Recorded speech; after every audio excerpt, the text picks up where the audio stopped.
Hello and welcome to CrossTalk, where all things are considered. I'm Peter Lavelle. Here we go again. We're told the Islamic State terrorist group is the worst of the worst and has global ambitions. The public is being taught slowly but surely to fear the Islamic State. It would appear Washington continues to attempt to shape and reshape the Middle East.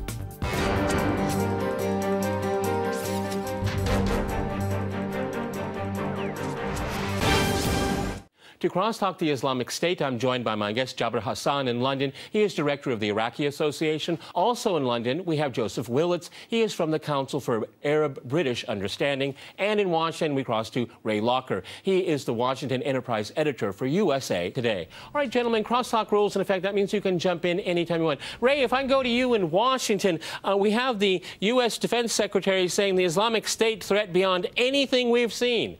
Is it really of this magnitude here? Because we've heard this before about other groups and the march to war. Go ahead, Ray in Washington. Well, we have a history of doing that. I mean, the government does. We saw that pre-2003 with Saddam Hussein in Iraq, saying he had weapons of mass destruction. He didn't. We invaded anyway, and now the rest of the world wonders about our credibility. However, we had an attack on 9/11 13 years ago that killed more than 3,000 people, and nobody wants to be the person in charge in the government who turns a blind eye to something like that, rules out a potential threat, and then comes to regret it later. So certainly politically, the pressure is on to always take these things seriously, and then if they turn out not to be so bad, to dial it back. This may not be a case where we can dial it back if we keep stepping up the military action. Okay, that's interesting. Joseph, if I can go to you in London, but I mean, I suppose if you could just, the chicken or the egg here. Of course, no politician wants to be held responsible for not being vigilant enough here. But if you continue to involve yourself in the affairs of other people very far away, it's Syria. The Free Syrian Army, give them money, give them equipment. Oh, well, they're too religious or too radical for us, so they move over to another group with our equipment, our money, our training. And, again, the law of unintended consequences. I mean, of course, what Ray says is true, but that also can justify more military intervention when less intervention is probably the best thing to do. Go ahead. Joseph in London.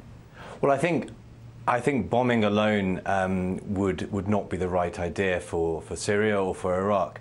There obviously needs to be a very clear strategy, which there hasn't been for a long, long time in Syria and for the wider region.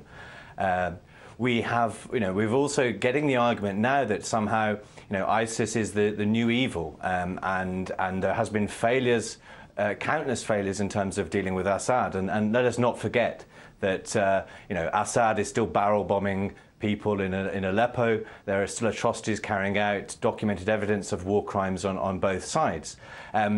Obviously, the fear of ISIS is great, and I think the turning point happens to be, I think, the beheading of James Foley a couple of days ago, and it seems that now, the death of an American journalist is bringing this back into the spotlight and bringing it closer to home again. Joseph, let me ask you: do you think that's done intentionally? And I'm not dismissing the suffering of that man and his family and his grieving family, but it's quite interesting from a PR perspective, isn't it, to have such a spotlight on an American being killed by someone with a British accent, which I think needs to be a little bit more investigated as well. What I'm just saying is it fits really well into this kind of media environment. Well, I think with the images of James Foley, we have possibly the biggest extremist PR coup since 9/11. I think there's comparable images in terms of London's bombings and Madrid bombings, and also the death of Lee Rigby, the soldier on the streets of London last year. And I think the argument is that there's a sense that however horrific and gory and extreme the decapitation of James Foley is, it seems strange that only now we are recognising the plight of Iraqis and Syrians who are suffering similar fates at the hands of ISIS. And there is a risk, a very serious risk, that you're sending a message that one American life is more valuable than countless thousands of Iraqi and Syrian ones. Okay, Jabir, in London, one of the interesting things is if we look at this ongoing tragedy in Syria, where no one is faultless, wouldn't it be time, logically speaking, to make amends with Assad and take on, according to the U.S. Defense Department, the most horrific threat to the world and take on ISIS together? That would be logical, but it's not going to happen, is it? Well, I don't think so. To be practical on this issue, especially on the reality, proved that there is no way for the Western allies to make any peace or deals with the Assad regime. But the threat is there, and ISIS is growing, and there should be an immediate action to halt their advances on both sides of the border, Iraq and Syria. Okay, Ray, it seems to me this is exactly what ISIS wants. They want to take on the big Western military giant. They want to take them, and they're just waiting for it because this is what feeds up. It attracts a lot of people to their followings. I mean, the FBI and we have other Western intelligence agencies having a difficult time estimating how many Westerners are actually joining ISIS right now. I mean, this is really quite interesting here. This is what ISIS wants. It's in the spotlight. It's all about they're the purest, the baddest, the meanest, all of the above. Wouldn't it be better not to play their game and to back off and see where it's going to go? I don't think it's best to back off. I mean, I think you do that at your own risk. I mean, clearly this is an unstable group has a very apocalyptic worldview, and to let them do whatever they want would be a mistake, regardless of where you are. I mean, there are so many dangers, in any of these decisions, and I don't think you see the U.S. government rushing to do anything. President Obama does not want to go into Syria. He only wants to deal with that if he absolutely has to, because the choices are all bad. You go in, you take out the Islamic State in Syria, you're helping Assad, or you may be helping another group. But, I mean, what are your choices? Well, okay, maybe the choices is just too much intervention. Too much intervention here. Joseph, Ray is absolutely right, because whatever party you help, you're going to help another party that you don't like. That's a terrible foreign policy position to be in. And, we've seen this tumultuous change in that region since the end of the Cold War, particularly in this century here. It's outside meddling. The more outside meddling, the more situations come up like this. Well, clearly there has been a failed strategy when it comes to Syria and Iraq, and again, it seems that we're only talking about this now. But we can neither diminish or stray away from the threat of ISIS, and we cannot stray away from the threat of Assad. I keep reiterating this point. That only last year we were talking about chemical attacks in Ghouta. We're talking about barrel bombs in Aleppo. We're talking about evidence of 11,000 people killed under Assad, and evidence of photographic evidence of torture. And of course, we're seeing evidence of ISIS atrocities. We're seeing crucifixions, we're seeing beheadings, we're seeing amputations, we're seeing this policy of fear. And of course, when we're talking about the issue of James Foley, this image of an American being beheaded in such a way is not necessarily a new one. It's a tried and tested method that Al-Qaeda have used, and there is a discussion now about whether ISIS is more brutal, ISIS is worse than Al-Qaeda. I think it's irrelevant. I mean, ISIS is an upgrade. It's Al-Qaeda plus. And they just, we cannot write off ISIS simply sometimes as a crazy ragtag bunch of lunatics, which of course they are, but they are very smart and they are very effective, and they have done so by building and maintaining and consolidating the concept of a state, which Al-Qaeda and the franchises of Al-Qaeda did not do. And obviously it is tapping into specific Iraqi, Syrian grievances and regional grievances, and we cannot underestimate that. And there has been failings across the board, and of course bombing alone will not work. There has to be a coalition, an inclusive, inclusive group of regional and international powers, which includes Turkey, which includes Iran. Joseph, I agree with you, but they're same partners. The Gulf countries, Saudi Arabia. I mean, where's the funding coming from here? I mean, again, they talk out of both sides of their mouth. They're afraid of these fundamentalist groups, but there are plenty of people in Saudi Arabia and the Gulf countries that are just giving money to these people, and who knows what else here. I mean, a coalition is nice and fine, but can you trust your coalition partners? Go ahead, Joseph, before we go to the break. Well, regardless of that, there has to be this inclusive approach, and this includes Russia and Iran, who of course have been funding Assad, and there are, we have to make sure there is this inclusive approach, because all parties do have a role to play, regardless of the implications. And without that, there will be no hope of freeing up Syria and Iraq of its tyrants of various forms. Okay, Jabbar, in London, do you think this is what ISIS counts on, is that there's the relationships and alliances in the region are so complicated and contradictory even, that it's going to be very difficult for the region to deal with them? Well, in a way, yes. They are more sophisticated than we think. They are not just, a bandit that decided to attack people and kill for nothing. They calculated everything, and they mobilized and invested in that area that there are conflicts, and many partners are not meeting in interest, are influencing the situation, especially in Syria. While in Iraq is different, of course. There's a government which at least been elected and replaced a brutal regime of Saddam. But in Syria, definitely they played it in a very clever way. But at the end of the day, this conflict can come to a halt. Okay, on this note, we're going to go to a short break, and after that short break, we'll continue our discussion on the Islamic State. Stay with our team.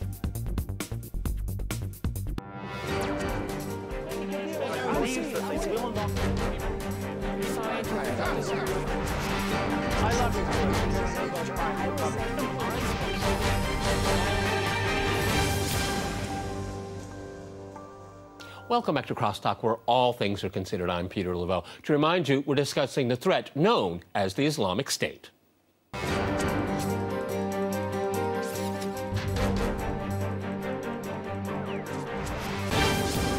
Okay, Ray, I'd like to go back to you in Washington. Exactly 1 year ago, there was the big discussion about the gas attacks in and around Damascus, and whether the U.S. was going to attack. And that was 1 year ago. I think there are plenty of people in Washington who would like another shot, another pretext to take out that regime and actually try to use it to their advantage when dealing with ISIS. What do you think about that? I don't think right now that the United States government wants to get rid of the Assad regime. I mean, who's going to replace it? We've seen in the last year all of the things that have happened when, we've tried to do whatever in Syria. You have Assad. He's obviously a bad actor. We would like to not have him there. You have ISIS, which is, I think, even worse. You ostensibly have the Free Syrian Army, but no one really knows how powerful they are. Then you have other Islamist groups that are probably between Assad and ISIS in terms of ideology. So if you pull out Assad, what's going to happen? I don't think this government wants to do anything to help Assad, but I don't think that they can look at a future without him in power and realize that it's going to be any better. This is going to take years if you want to support the Free Syrian Army and hope they build up a kind of capacity, to replace Assad. That might be an option, but a vacuum that would be created by knocking out the Assad regime right now, I think, would be a disaster. Okay, Joseph, a lot of neocons in Washington have not been as logical thinking. They would still take the advantage of the situation. Let's talk about Iran, because Iran is a very important regional player, and it's a very stable one at that. Again, odd bedfellows, because if you look at the Sunni-Shia divide, I mean, you see how the Iranians are helping out Baghdad. And again, one of these unintended consequences of the invasion of 2003. Again, because of the animosity between the West and Iran, that kind of cooperation is going to be quite limited. But if it could, we could get rid of some history and some bad feelings, Iran could play a very positive role in dealing with ISIS, because they have nothing in common with them. Of course, I mean, ISIS are of course a threat to Iran. They're very close to Iranian borders, and I think we've discussed before in the sense that actually, Iran's involvement with the US in terms of ISIS in Iraq was quite significant, in terms of actually sometimes the people that the US are backing in Syria are are fighting against Assad, who's obviously being, is being funded in Iran. And I think, Iran has to be brought to the table. Iran is part of this inclusive approach towards Syria and Iraq. And of course, you've seen, Iran's moves in Iraq. Maliki was a person that was supported by Iran and also largely, got rid of by Iran. And I think that is significant. And obviously there are plenty of areas of agreement, even if not in public, where the US, the UK, and Iran can engage and can work, because obviously the threat is to plenty of us, whether we be in London, New York, Washington, Baghdad, Damascus, or Tehran. Ray, if I can go quickly back to you in Washington, again, there's no political will for that, because logically speaking, if this is the greatest threat to the world right now, then you have to, forgive a few things and forget a few things, and you have to deal with people that you don't like with. And Iran's one of them. Again, this is an opportunity, but because of Israel and other lobbies, it's not going to happen, while the greatest threat in the world continues to scare everybody.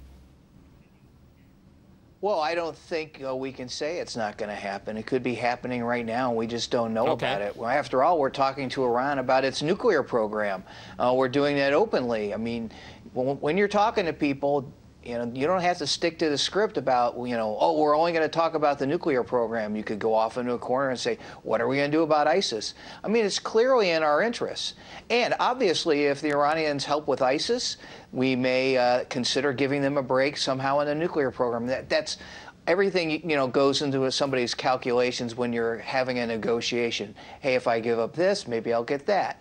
And so it would not surprise me at all if there are people who are having those conversations right now, but they're not making them public. Okay, Jabara, in London, one of the things I find quite remarkable, particularly in the last 10 years, is that we just go from one war, one conflict, one sectarian conflict, one after another. It's almost if it's preordained. It just keeps the region boiling until you can get the right outcome you want, because we all agree on this program, you're helping some people that are the enemies of some, and then the opposite, and you actually have these very strange bedfellows. Is this part of the calculation in the West, particularly Washington, to see where ISIS is going to go before you make your final bets and who you're going to back in the region? Well, it's a very puzzling question. They had this problem in Afghanistan when they supported the Mujahideen, and Al-Qaeda came out of it. Exactly. And we all know what Al-Qaeda created. And again now, this ISIS or Islamic State came out of the Al-Qaeda. Al-Qaeda is fading away. It's more extreme. They are occupying land and attracting so-called international Islamic terrorists into the region. It is, to us as Iraqis, we saw that the Americans and their allies, the British as well, they had no war removing Saddam's from power strategy, and they've always making errors here or there. It looks like it's a try and error, and on the expenses of the people of the region. ISIS should be dealt with immediately, and they should be stopped militarily, but that will not eradicate them. Definitely, it's a long process.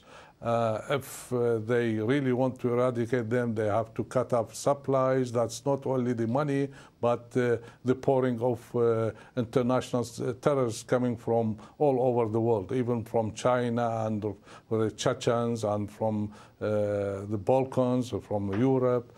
These are all using the route of, most of them are using the route of Turkey. This can be halted again. Going back to American policy, well, I am one of millions of Iraqis.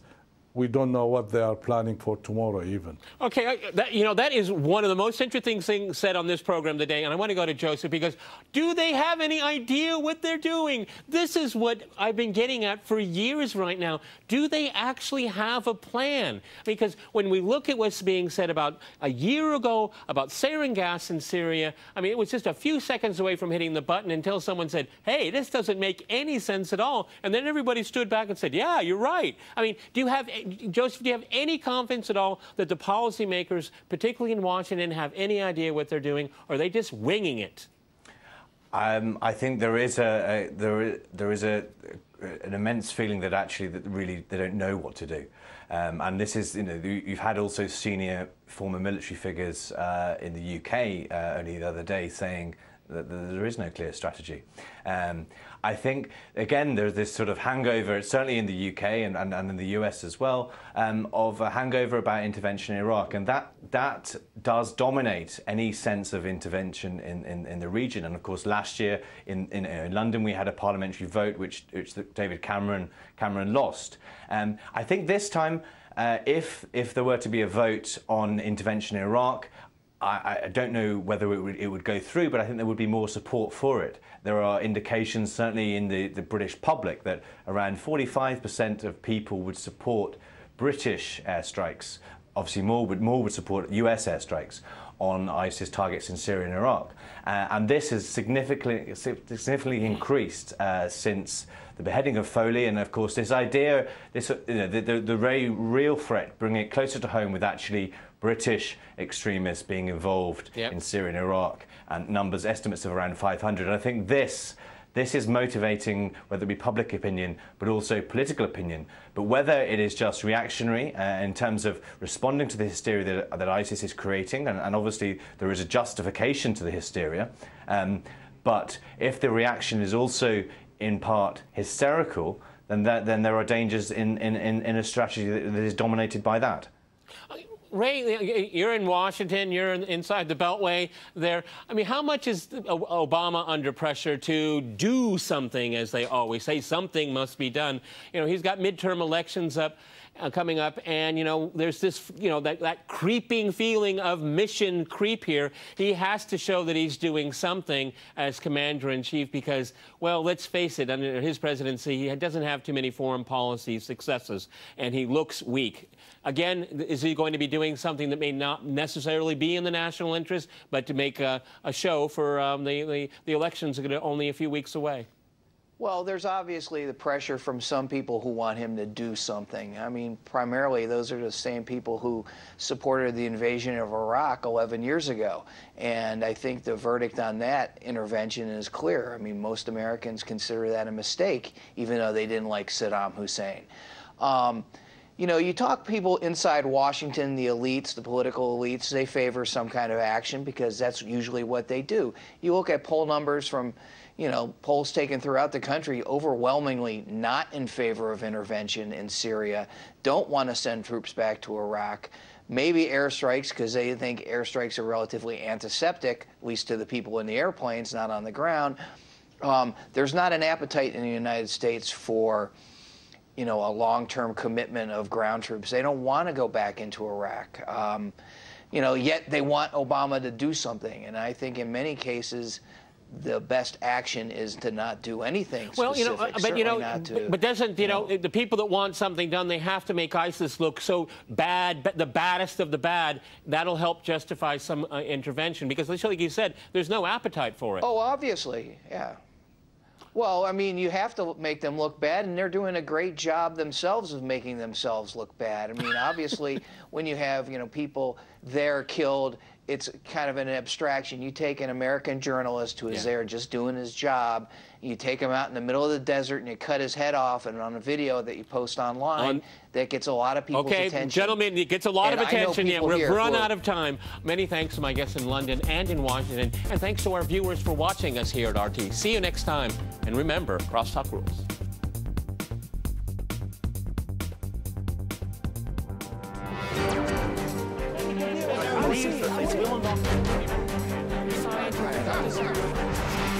I love you.